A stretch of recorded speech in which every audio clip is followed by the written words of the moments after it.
Csehó Dorka Balfival. Az összevetés akadályait elmondom. 1-es, 2-es, 3-as, 6A, 6B, 7-es és 8-as. Kérem a csapatokat jelöljék meg azt, aki indul tőlük. Tehát a Levonkavallót már tudjuk, Makó és Equitánia.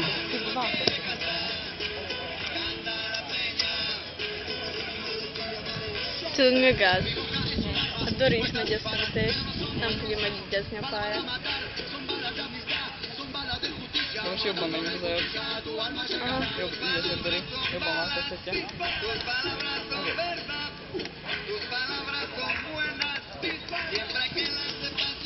Én ügyes.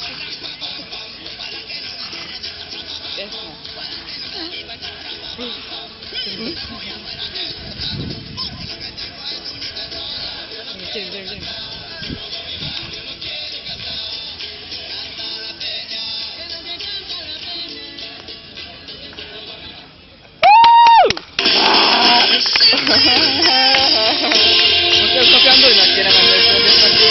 nem. Hibátlan szlovak, hibátlan teljesítmény.